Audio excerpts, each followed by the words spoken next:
Tila umaapaw ang supply ng bigas sa NFA warehouse na ito sa Valenzuela. 25% broken o mas kilala sa tawag na well-milled rice yan, na buffer stock ng NFA at pinayagan ng ibenta sa publiko sa ilalim ng food security emergency. Nagsimula na ang pag-release ng NFA rice sa ilang local government units na nauna nang nagpahayag ng interes na bumili ng bigas. Binibenta ito ng Food Terminal Incorporated o FTI sa mga LGUs at government agencies sa halagang 33 pesos kada kilo. Ang nakabiling LGU o ahensya naman, ibebenta ito ng 35 pesos sa mga mamimili. Pero may ilang LGU tulad ng San Juan City at Camarines Sur na hindi na raw papatungan ng presyo ng bigas.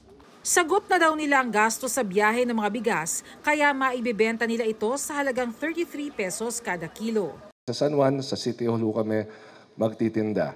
At kung initially makapag-pick up kami ng 1,000 sacks halimbawa, that means by Monday, magsisimula na kami magbenta ng 1,000 sako ng bigas. Sa ngayon, 67 LGUs na ang nagsabing bibili sila ng bigas.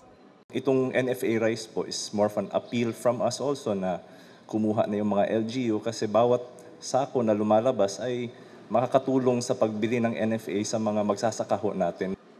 Ang warehouse na ito ng NFA dito sa Valenzuela may lamang 80,000 bags ng bigas. Sa ibang bahagi ng bansa, mas marami pa ang laman na bigas ng kanilang mga warehouse. Kaya naman layo ng Department of Agriculture na agad mai-release ang mga bigas na ito para may mapaglagyan ang mga bagong ani.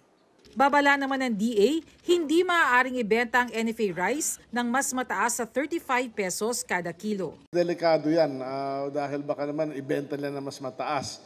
So that is kasama na yan sa ng LGUs na i-monitor na siguro depende na sa LGU kung paano nila i-control yan. But ideally maybe 1 sack per person. Para sa GMA Integrated News, Bernadette Reyes, nakatutok 24 oras.